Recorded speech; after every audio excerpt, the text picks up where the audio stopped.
Queridos, nessa sexta e sábado, ontem, nós estivemos ali na sexta-feira em Boston com a abertura da IPR Boston, a Lighthouse Church em Boston. Começamos agora ali o trabalho. Quero convidar todos vocês que puderem. Os nossos cultos, por enquanto, lá em Boston serão realizados nos sábados às 7:30 da noite, amém? Todos vocês são convidados para poder, quando tiver, 7 horas? Então, 7 horas da noite, todos os sábados às 7. Se vocês quiserem dar uma passeada por Boston, chega um pouquinho mais cedo, come um lanchinho, depois vai para a igreja. E a IPR lá também é da mesma maneira. Logo depois também sempre tem uns comes e bebes. Todos vocês são convidados para estar lá conosco, amém, queridos? A igreja ficou linda, ficou tudo feito com excelência, e todos vocês estão convidados, amém, queridos? Foi uma noite de festa, foi muito bonito. Quero convidar você a abrir a tua Bíblia, Lamentações capítulo 3.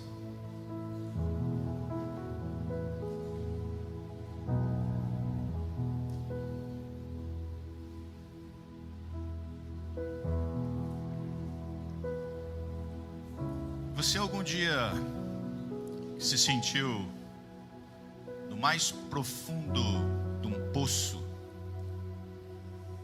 como que se fosse que não tivesse mais esperança, como se você estivesse no lugar onde você olhasse para o lado, não haveria saída, sem saída, e talvez o único lugar que você visse seria uma luzinha lá no final, como que já no nosso ditado do português, no fundo do poço, eu estou na lama mesmo, Existe um ditado para nós brasileiros que diz assim: estou na lama. Eu acredito que muitos de nós já nos sentimos dessa maneira, como que sem esperança, fala assim, não há mais esperança para mim, estou no fundo do poço. E nesse momento, queridos, a maioria de nós vem um pensamento. Qual é o pensamento que vem para a maioria de nós? Vamos tirar minha vida, não há mais solução para mim. A solução que existe para mim nesse momento é tirar a minha vida, porque eu não vejo mais saída, eu não vejo mais local, eu não vejo mais esperança, perdi a esperança. O que tem sobre mim é o que? Lama. O que tem sobre mim é algo que não vejo um local para mim sair. Eu acredito que muitos de nós que estamos aqui um dia se sentiu dessa maneira, sem esperança e sem um lugar para ir. E o primeiro pensamento que vem na nossa cabeça quando isso acontece é: eu vou tirar a minha vida, acabou, não vale mais nada, não há esperança para mim. E aqui nós temos, no texto que nós vamos ler agora, eu quero convidar você a ler comigo, um profeta de Deus, que literalmente ele estava num buraco, ele estava numa cova, no meio da lama. A diferença é que ele fez uma oração. Lamentações capítulo 3, o verso 55. Perdão,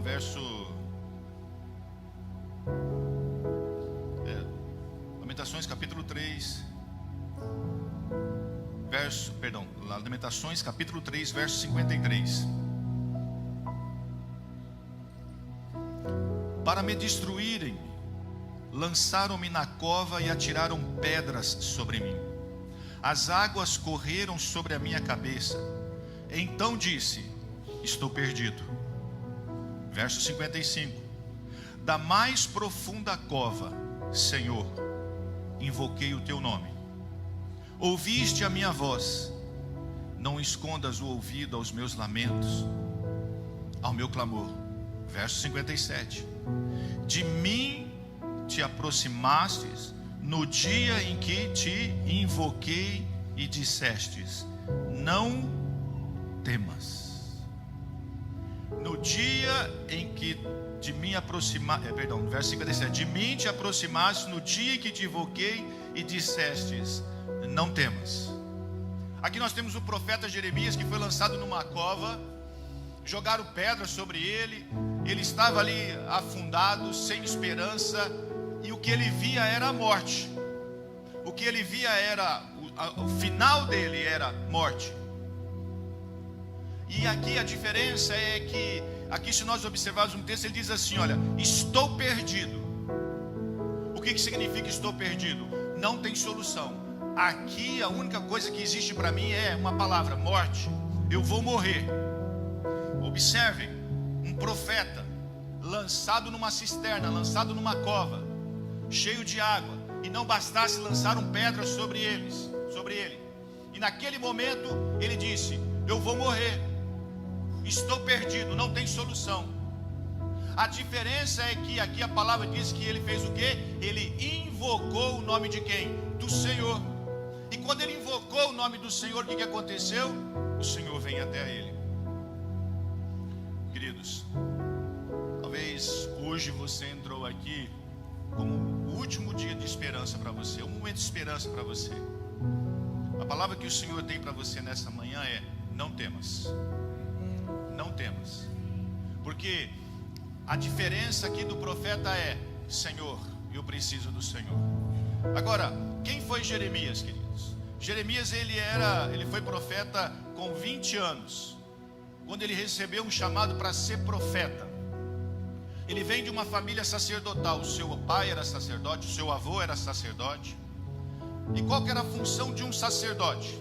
A função de um sacerdote nessa época aqui era oferecer sacrifício, examinar os leprosos, verificar as pessoas impuras e excluir da comunidade, assim como também as pessoas que estavam purificadas serem reintegradas à sociedade, realizar cerimônias oficiais que tinham que ser observadas, cuidar do santuário de Deus. Mas aí nós temos o ministério profético, que é diferente do ministério sacerdotal. O ministério profético, queridos, era o quê? O profeta, ele lutava para mudar o que estava acontecendo no presente, de forma, queridos, para que a nação ele pudesse ver o futuro e ter um futuro. O profeta se dirigia à nação e contra o pecado. Essa é a diferença entre um sacerdote e um profeta. O profeta é aquele que traz um norte para uma nação, é o que traz um norte para um povo e que confronta o pecado. O profeta não é aquele que diz, assim diz o Senhor, você é meu, eu te amo. Não é isso. O profeta é aquele que exorta, que traz uma palavra que exorta, uma palavra que consola e uma palavra que edifica o povo, que traz uma direção para o povo. E no meio desse contexto de um reinado, de um rei perverso que era Manassés, nasce quem? É levantado quem? Jeremias.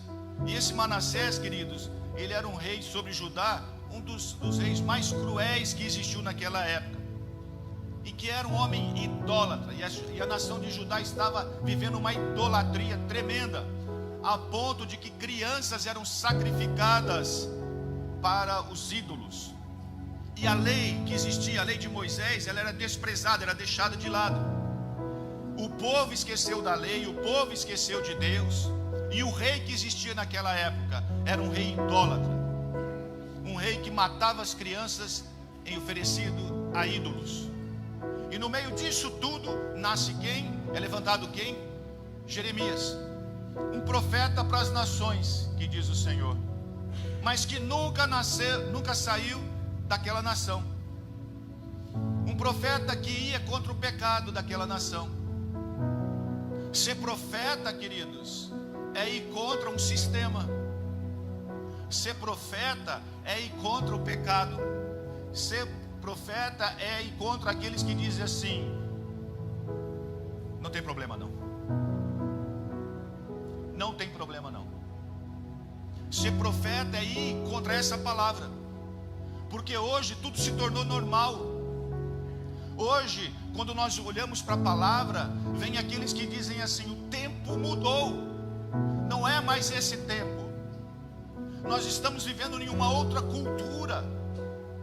Nós estamos vivendo em um outro tempo. Os tempos mudaram. Nós temos que hoje mudar todas as coisas para que nós possamos ser inseridos dentro de uma comunidade. Mas não foi para isso que Deus levantou uma igreja. Deus levantou uma igreja para mudar o tempo, para mudar uma comunidade, para ser diferença numa comunidade, não para ser mais um. Nós não podemos ser mais um. Nós temos que fazer a diferença como igreja. Nós não podemos aceitar o que é errado. Errado é errado. E o que é certo para nós, o que está na palavra de Deus, é o nosso livro de regra de fé, que é o que nos diz o que é certo, que é o que nos diz o que nós temos que seguir. Não é o que lá fora fala para nós o que é certo. E profetas andam com a espada no pescoço, porque vão contra o que é errado. Seguir a Bíblia hoje, queridos, é ir contra tudo. Seguir a palavra de Deus é ir contra tudo que eles acham e declaram e falam que é certo. Não é certo. A Bíblia ela é escrita para nós hoje. Se nós formos ler aqui o apóstolo Paulo falando, Pedro, os apóstolos falando, parece que ele está falando como se nós vivêssemos no mundo hoje. A diferença é que eles não tinham WhatsApp, eles não tinham Facebook, eles não tinham Instagram, eles não tinham Messenger, eles não tinham as coisas que eram muito rápidas. Mas estava escrito para nós hoje.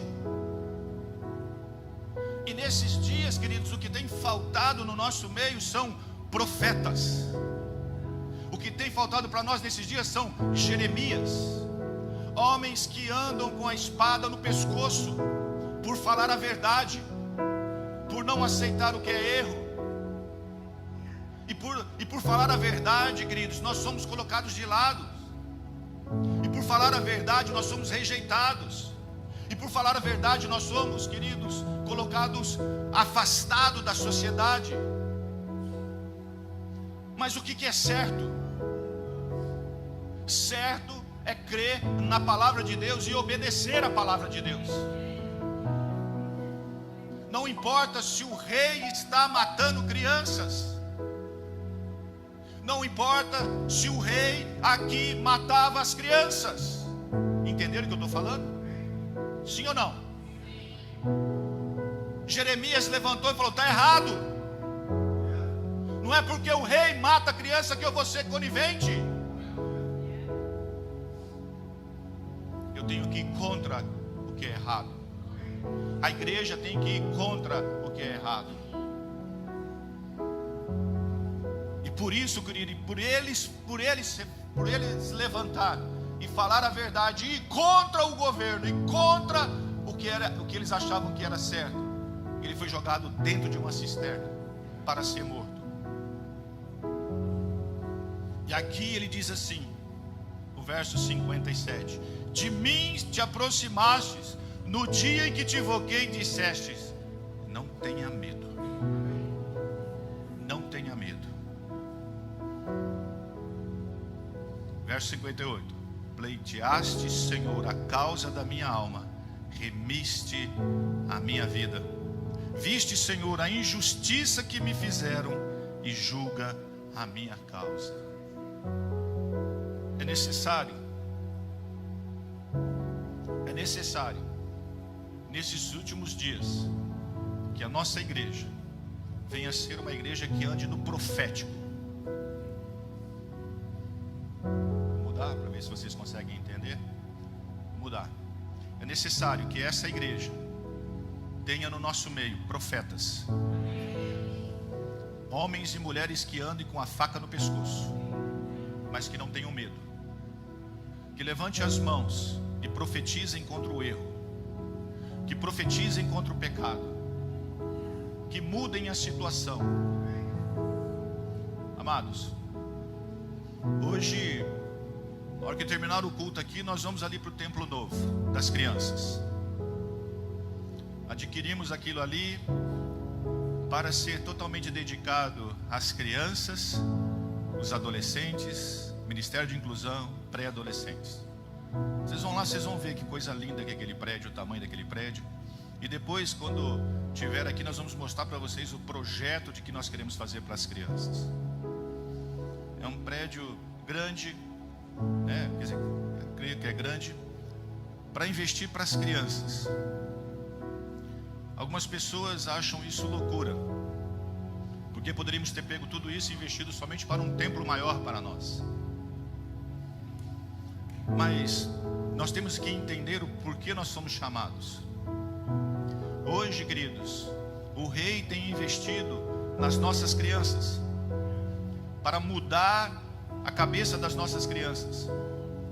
Ou nós entendemos o chamado que Deus tem para nós nesse lugar, ou nós entendemos o chamado que nós temos profético nessa região, ou nós temos que entender porque Deus nos chamou para ser profeta nessa nação, ou então nós temos que parar. Hoje a questão toda é um investimento na geração do hoje, porque as crianças são a geração do hoje, os nossos adolescentes são a geração do hoje, os nossos jovens são a geração do hoje. Sabe por quê, queridos? Porque os velhos têm ficado para trás, os velhos têm se tornado medrosos, os velhos têm se tornado acomodados, os velhos têm entrado no sistema do governo, enquanto os nossos adolescentes, os nossos jovens estão tentando mudar as escolas. Pode aplaudir o Senhor Jesus.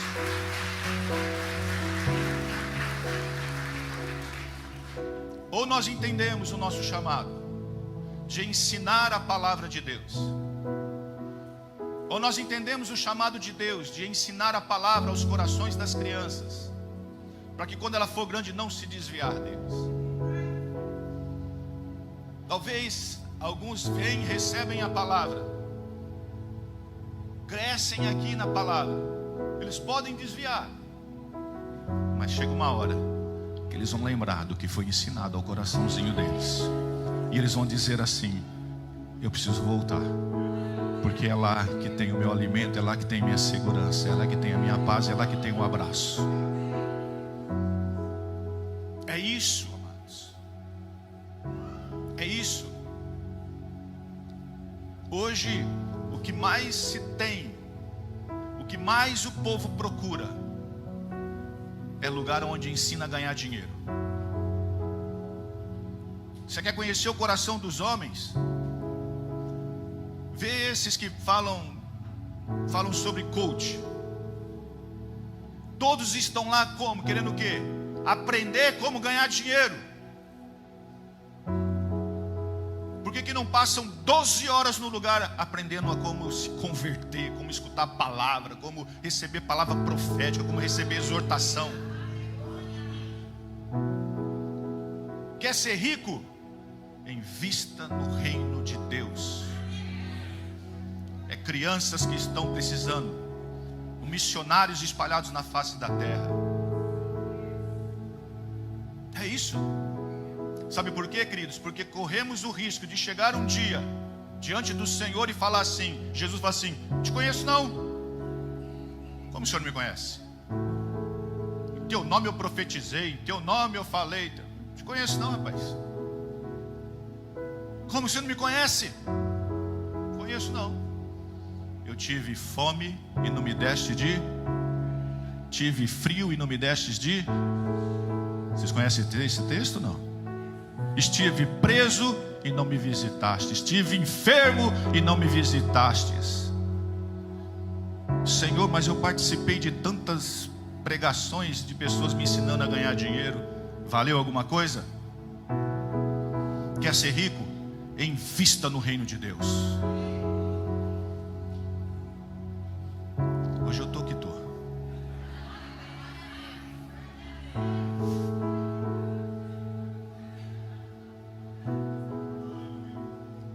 Coração pastoral, queridos. Porque eu não quero chegar diante do Senhor e o Senhor falar assim: você ficou de boca fechada. É necessário ter profetas. É necessário ter profetas nesses últimos dias. Verdadeiros profetas não são amados, porque eles falam a verdade, e não importa se eles estão com a espada no pescoço. E hoje a maioria das nossas igrejas, elas são organizações sem fins proféticos. Sabe por quê? Porque quando você tem uma igreja profética, você exorta o pecado, você confronta, e o povo não ama isso. Provérbios diz assim: exorte o tolo, não exorte o tolo, porque se você exortar o tolo, ele te odiará. Exorte o sábio e ele te amará. Porque Deus exorta o filho que ele ama. Quando você exorta uma pessoa, queridos, é porque você ama essa pessoa. E quando ela recebe, entende, aceita a exortação, ela se sente amada, ela recebe, sabe que ela tem uma direção para ela. Agora, quando a pessoa é conivente com você e aceita o teu pecado e passa a mão em cima da tua cabeça pelo teu pecado, ela não quer, ela não te ama, queridos. Ela não está nem aí para você. Agora, quando você vê uma pessoa errando no pecado e você vai e exorta essa pessoa, é por amor, é para que ela venha sair do erro e venha entender que existe um caminho para a vida dela. É necessário que nessa igreja se levantem profetas de Deus, homens e mulheres que não tenham medo de falar a verdade da palavra de Deus.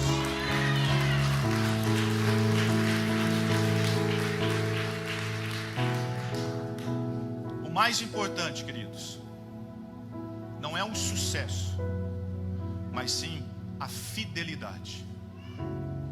A fidelidade à palavra, a fidelidade a Deus.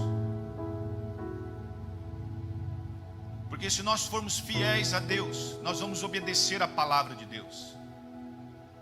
Nós vamos entender o que Deus tem para nós. E nós vamos confrontar o erro da língua. A palavra de Deus diz assim: não ande como mexeriqueiro no meio da congregação. Porque quem andar como mexeriqueiro no meio da congregação vai ser apedrejado, vai ter morte. Tiago diz assim que a língua mata.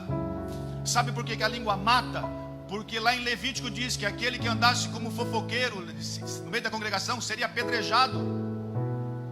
Sendo que para nós, igreja profética, nós temos que salmodiar, nós temos que falar a palavra de Deus, os cânticos dos cânticos, declarar a vida, declarar vida sobre a igreja, declarar salmos sobre a igreja. Entende o que é isso?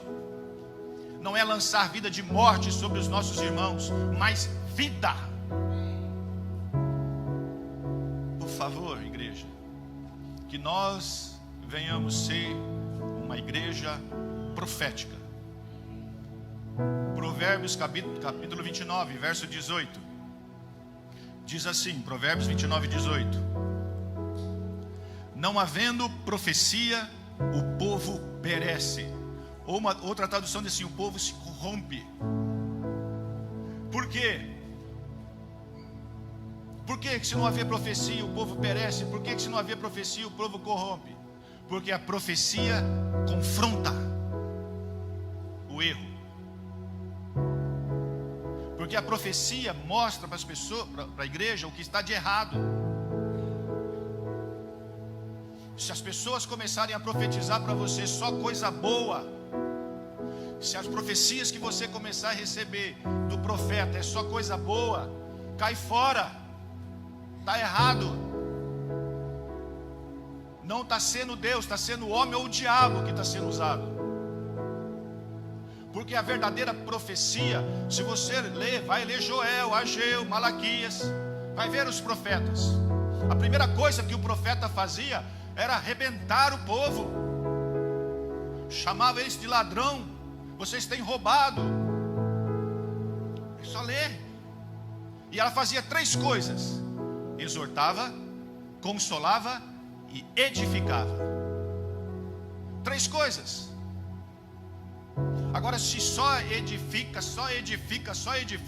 tem alguma coisa errada. É muito bom, queridos, quando nós chegamos aqui e recebemos uma palavra de edificação. É muito gostoso quando nós chegamos aqui e recebemos uma palavra de consolo. Mas eu tenho certeza que o melhor é quando nós chegamos aqui e recebemos desse púlpito uma palavra de exortação. Sabe por quê?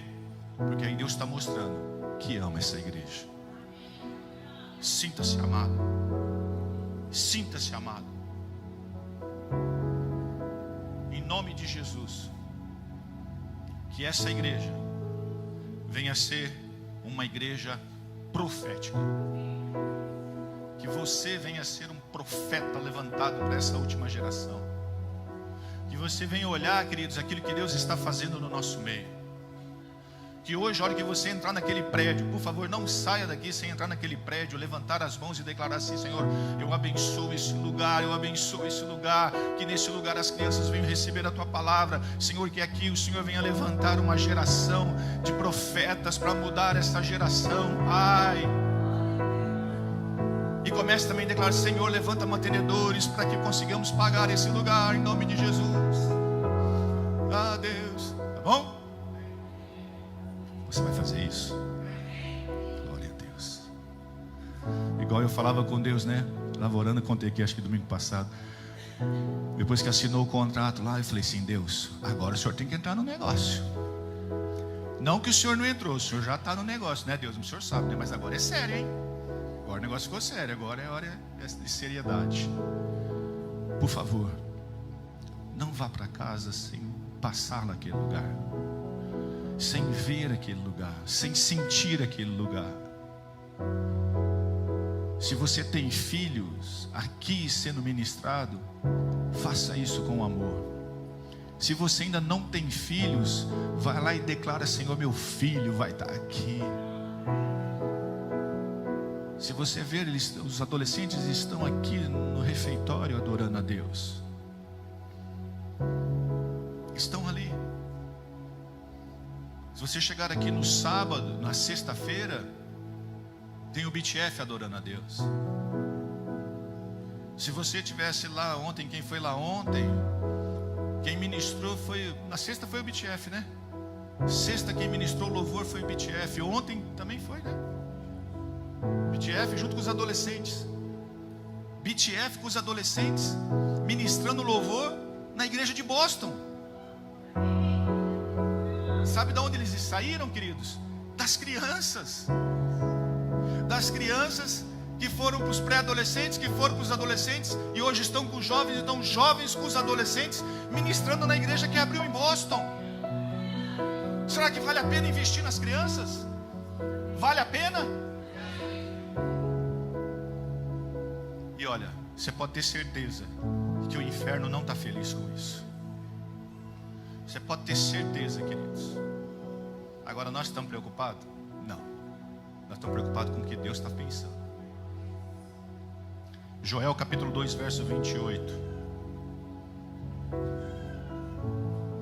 E há de ser, Joel 2, 28.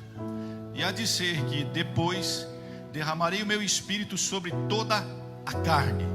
Vossos filhos e vossas filhas profetizar. Aí entre os velhos. Ainda bem que eu só profetizo. Sou difícil de sonhar, gente. Que aí entre os velhos, o que os velhos vão fazer? Terão o quê? É porque velho dorme muito, né? Eu, cara, não sonho nada. Eu estou aqui, nesse primeiro aqui, ó. Os seus filhos e suas filhas profetizarão. Do meu espírito sobre toda a carne, os vossos filhos e vossas filhas farão o quê? Profetizarão. Os velhos terão sonhos e os vossos jovens terão visões. Vai falar com os jovens para você ver. Vai falar com eles para você ver as visões que eles têm, os projetos que eles têm. E os velhos tudo sonhando, nas cadeiras dormindo. Oh, meu Deus. Chega ali, tá assim, ó. Vamos. E os jovens não estão nem aí. Os jovens estão profetizando. Tem sido coisa linda, queridos, quando você vê o que eles têm feito nas escolas, nos Jesus Club. tem alguém doente, eles estão colocando a mão, estão orando. Você vê os adolescentes, os jovens orando para trazer cura, abraçando. Um jovem chegou para mim ali, lá em Boston, ele chegou e falou assim: pastor, eu vou me preparar para mim ser pastor, eu vou receber tudo e vou lá no Brasil abrir uma IPR. Lá na cidade, esqueci até o nome da cidade, é uma cidade grande lá no interior de Minas. Cidadão lá do interior de Minas, né? É isso que ele falou. Olha o sonho dele, queridos, olha a visão dele. Ele falou: eu vou me preparar, eu vou receber e eu vou lá no Brasil abrir uma IBR lá. Ele estava feliz da igreja em Boston.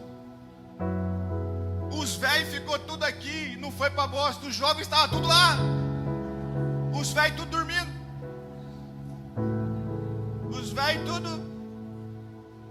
E os jovens profetizando e tendo visão de abrir igreja no Brasil. Os velhos, os jovens profetizando, abraçando. Vai lá ver o que eles estão fazendo lá. Tem culto que termina aqui, eles estão lá ainda chorando, abraçando. E nós estamos aqui. Está na hora de ir embora, está na hora de fazer o almoço. Eu sou daqueles que está tendo visão. Pastora Zala, acho que ela entrou todo dia de manhã e falou assim: tive um sonho. E você sonhou o que, amor? Nada. Sonho nada. Eu só vou na visão. Só não vou na visão e na profecia, queridos. E hoje, se nós tivéssemos Jeremias no nosso meio, queridos, ele seria um fracasso total como um profeta de Deus. Porque a palavra de Deus diz que nos últimos dias o povo teria comichão no ouvido, coceira no ouvido, para escutar aquilo que eles querem ouvir. E é isso. Observa onde o povo está indo. É no lugar que as pessoas chegam e falam assim: olha, coisas boas. Fala aquilo que eu quero ouvir. Fala que eu vou ficar rico. Fala que eu sou bonito. Você é meu e o boi não lambe. Ó lindão do Cape Cod, bonitão do Cape Cod. Eis que você vai prosperar. Eis que eu estou te dando isso, estou te dando aquilo. Queridos, você quer ver uma pessoa que eu devo estar muito complicado, porque todo mundo que sonha comigo é só coisa ruim. Nunca vi desse jeito, rapaz. É só. Já chega, eu já falo: lá vem outro sonho daqueles. Ah, velho, tá sonhando.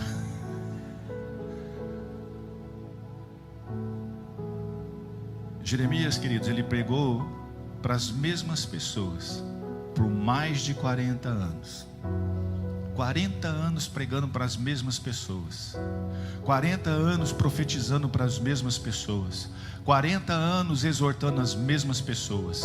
E se você for ler, queridos, foram poucos o que creram e obedeceram a mensagem desse homem.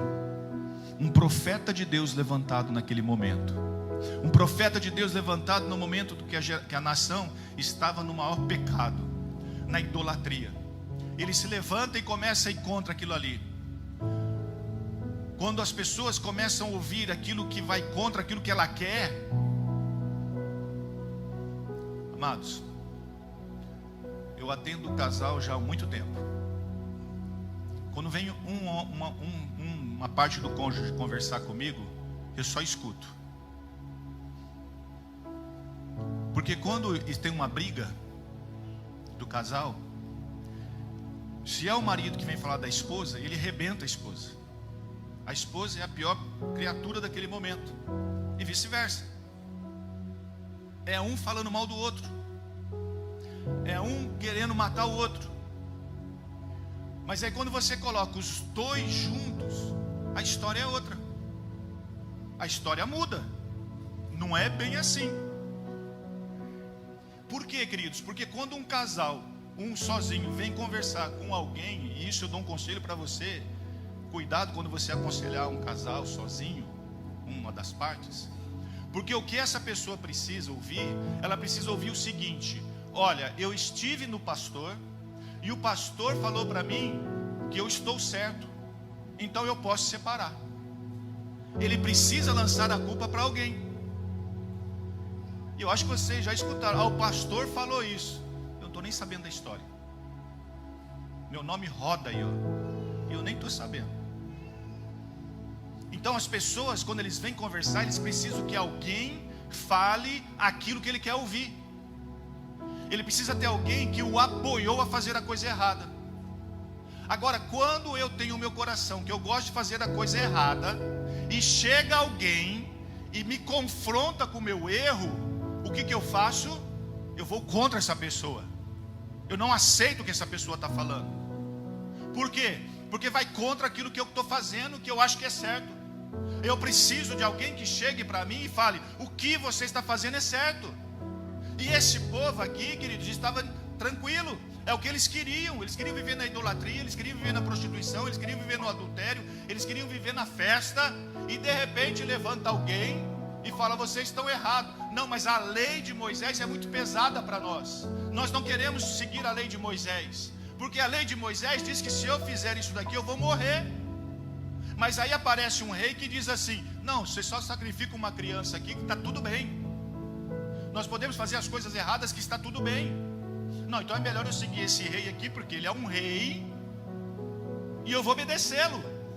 Eu não vou obedecer a lei de Moisés. A lei de Moisés diz que se eu fizesse algo errado eu iria morrer. A lei de Moisés diz que se eu adulterasse eu iria morrer. A lei de Moisés diz que se eu prostituísse eu iria morrer. A lei de Moisés diz que se eu roubasse eu iria morrer. A lei de Moisés diz que se eu andasse como fofoqueiro no meio da congregação eu iria morrer. É melhor eu seguir então o que o rei está falando, que aí eu vou ficar mais tranquilo, eu vou poder fazer o que eu quero. E aí levanta quem? Jeremias, que vem e diz: ó, vocês estão errados. Não, sai para lá, Jeremias, nós não queremos ouvir você. Você não. O que nós vamos fazer com esse profeta? Mate-o. Mate o profeta. Vem Jesus, que vai contra o erro, vai contra aquilo que está errado. O que fizeram com Jesus? Mataram.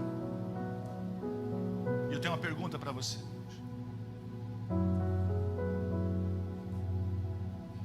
Você hoje quer ser um profeta para esse lugar?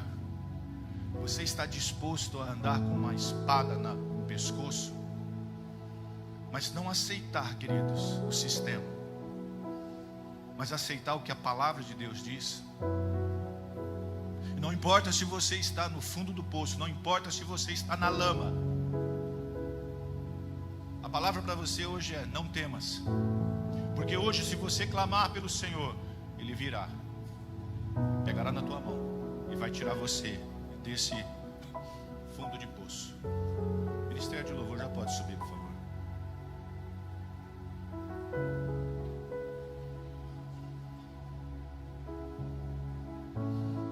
Jeremias, ele pode até ter pensado assim: eu falhei no meu ministério. Ele pode até ter pensado. Só que Deus viu ele como um servo fiel. E um dia, eu e você vamos chegar diante do Senhor. Será que Ele vai olhar para nós e vai falar assim: pode entrar, servo fiel, está aqui preparado todo esse reino para você? Será que eu e você, quando nós chegarmos lá, qual vai ser a recepção que nós vamos receber? Bem-vindo? Bem-vindo? Olhe para você mesmo e você pode ficar até deprimido. Se você olhar para as circunstâncias, você pode ficar até angustiado. Mas se você olhar para o Senhor hoje, você vai ser abençoado. O que você escolhe hoje? Jeremias foi jogado lá na cisterna, cheio de lama. E Deus veio e o resgatou. Salmos 28, 2. Davi diz assim: ouve a voz das minhas súplicas quando a ti clamar, quando levantar as minhas mãos para o teu santo oráculo. Senhor, quando eu levantar as minhas mãos, quando eu suplicar ao Senhor, ouve, Senhor. Súplica, queridos, é algo que você fala quando realmente você está no fundo do poço. Você não vê mais saída, e a única coisa que você vê é a morte. E aí você faz uma súplica do fundo do teu coração, dizendo e gritando: Senhor, me socorre. Isaías 41, verso 8. Isaías 41, 8. Porém tu, ó Israel, servo meu, tu, Jacó, a quem elegi descendência de Abraão, meu amigo, tu a quem tomei desde os fins da terra e te chamei dentre os seus mais excelentes, e te disse: tu és meu servo, a ti escolhi e nunca te rejeitei. Não temas, porque eu sou contigo. Não te assombres, porque eu sou teu Deus. Eu te fortaleço e te ajudo e te sustento com a destra da minha justiça. Eis que envergonhados e confundidos serão todos os que se indignaram contra ti. Tornar-se-ão em nadas os que contenderem contigo, perecerão. Aqui, queridos, a palavra de Deus está dizendo isso, sabe por quê? Porque estaria passando por dificuldade. Ele está alertando aqui, dizendo: vocês vão passar por tudo isso, vocês vão enfrentar tudo isso. Só que ele diz aqui, olha, não temas. Jeremias estava no fundo do poço. Deus chega para ele e fala: não temas. Ok, Deus, mas se eu podia jogar uma corda aqui agora, me tirar daqui, estralar o dedo, me tirar, me colocar lá em cima. A situação que você está passando hoje, a palavra para você é: não temas. Não temas. Você pode estar no fundo do poço, não tem saída. A palavra para você nessa manhã é: não temas. Você crê nisso ou não?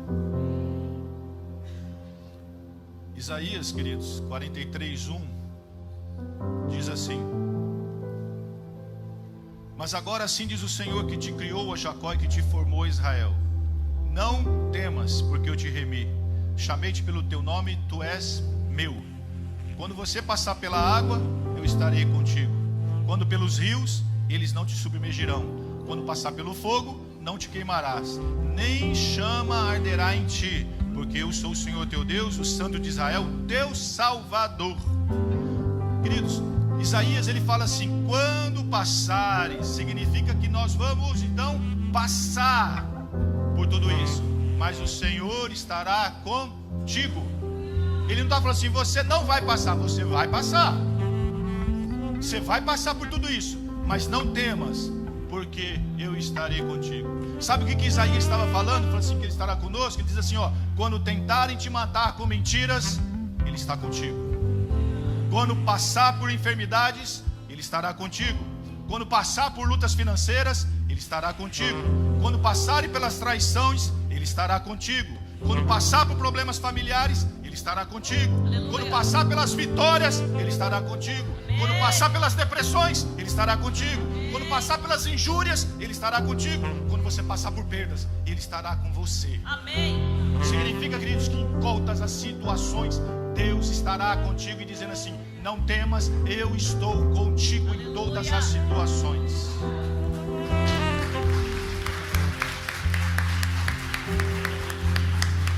A palavra para você nessa manhã